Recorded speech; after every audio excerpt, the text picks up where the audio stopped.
सरकार दरवाजे पर पहुंच आए, द्वार पूजन की तैयारी हो गई।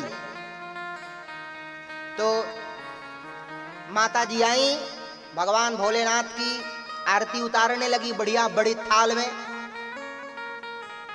जब उतारती उतारती मुख के पास पहुंची तो धूप दीप का धुआं सर्प को लगा, तो बड़ी तेजी से लपका माता जी के तरफ सर्प, और जब मां के तरफ लपका तो उठा करके थाली पटक दी। तो भगवान भोलेनाथ सोचे अच्छा ऐसा यहाँ रीत रिवाज है कि जब सासू माँ आती है तो थाली पटक के बेहोश होती हैं, रीत रिवाज है। सब उनकी माँ को पकड़ के जो है, पार्वती जी की माँ को पकड़ के लेके गए अंदर, क्योंकि बेहोश हो गई थी। भगवान भोलेनाथ ने कहा ठीक है, सब जगह की अलग अलग रीत रिवाज न होती है, यहाँ की जो है उस हिसाब से करो आप। अच्छा, जो बेचारी नाई की पत्नी थी वो पहले से कह रही थी मुझे दान दक्षिणा ज्यादा चाहिए, ज्यादा चाहिए, ज्यादा चाहिए। भगवान भोलेनाथ को खबर मिल गई कि उसको ज्यादा दक्षिणा चाहिए। उसे कहा अरे जो नाई की पत्नी है कहाँ है? बोले हाँ हम हैं। बोले तुमको दक्षिणा देना चाहते थे, अपनी झोली आगे बढ़ाओ। तो भगवान भोलेनाथ ने एक मोटा सा सर्प काला काला उतारा और फेंक दिया उसके झोली में। तो ज्यों ही फेंका तो बेचारी डर के मारे प्राण निकलने लगे उसके। तो ज्यों ही वह सर्प नीचे गिरा तो सोने का सर्प बन गया। बोल भोलेनाथ सरकार की जय हो। जब मैया अंदर गई, द्वार पूजा अब काहे को होवे, दूल्हे सरकार को देख करके मैया बेहोश पहले हो गई। तो मैया को जब होश आया तो नारद जी को बोलने लगी, नारद कर मैं काह बिगारा, नारद कर मैं काह बिगारा, नारद कर मैं काह बिगारा, नारद कर मैं काह बिगारा, बसत मोर घर जी नहीं उजारा, बसत मोर घर जी नहीं उजारा, पर बौरा बसह असवारा,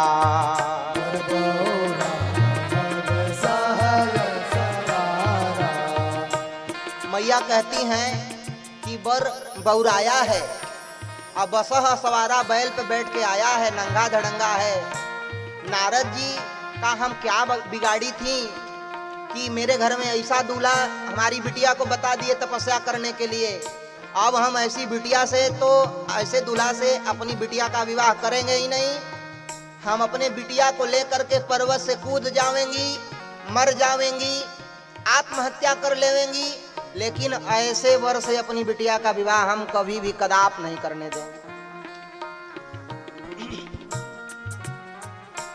हो नारद कर मैं काह बिगारा, नारद कर मैं काह बिगारा, मैं काह बिगारा, मैं काह बिगारा।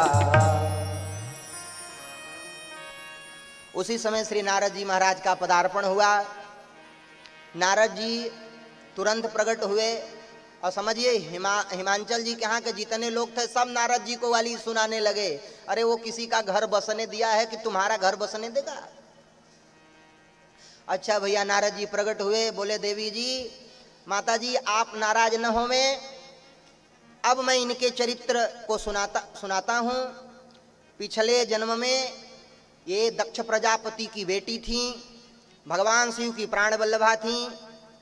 राम की, श्री रामचंद्र जी की परीक्षा लेने के कारण, ससुर और दामाद के झगड़ा के कारण इन्होंने अपने तन का परित्याग कर दिया। आपके यहाँ जन्म लेकर के आई हुई हैं, भगवान शिव को प्राप्त करने के लिए तपस्या करी है। माताजी इनका विवाह संपन्न हो जाने दीजिए, नहीं तो आपके जीवन में बहुत बड़ा कलंक लग जाएगा, और यह कलंक, यह अपयश आप बिल्कुल मत लीजिए, क्योंकि जन्म विवाह मरण गति सोई, और जो जहां लिखा तहां तस होई। माता जी आप चिंतित न होइए, भगवान शिव के साथ विवाह करिए। नारद जी के कहने पर दूल्हे सरकार को अब सोचे कि बुलाएं भाई, दूल्हे सरकार कहाँ हैं, जनवासे में होंगे। तो जनवासे में भोलेनाथ कहाँ थे? नारद जी ने कहा हम लिवा के आते हैं, कहाँ हैं? तो ये श्मशान घाट में जा करके बैठे थे भगवान भोलेनाथ। दूल्हा जिसकी शादी हो और जाके श्मशान घाट में बैठे, तो भोलेनाथ को लेके आया गया, बड़े ही सुंदर ढंग से मंडप में बैठाया गया। उसी समय पार्वती महारानी का पदार्पण हुआ और बड़े ही सुंदर ढंग से विद्वान जनों के माध्यम से भगवान भोलेनाथ का विवाह संपन्न होने लगा।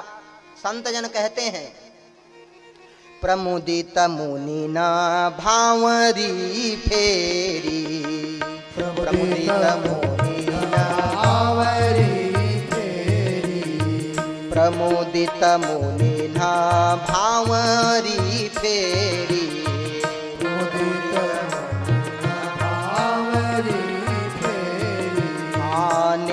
सहित सब रीति निवेरी, सहित सब रीति निवेरी, सब रीति निवेरी, सब रीति निवेरी।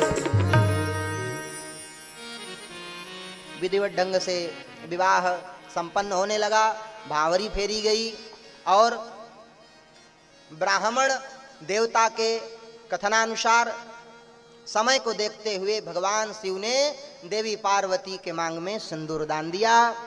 और संत जन कहते हैं कि आज भगवान शिव के साथ बड़े विधिवत ढंग से देवी पार्वती का विवाह संपन्न हुआ। भवानी शंकरौ वंदे श्रद्धा विश्वास रूपिणो, याभ्याम बिना न पश्यन्ति सिद्धाः स्वान्तः अस्थमेश्वरम। राम कथा तभी प्रारंभ होती है जब श्रद्धा और विश्वास एक हो जाए, और आज भगवान शिव और माता पार्वती का विवाह संपन्न हो गया। कल की कथा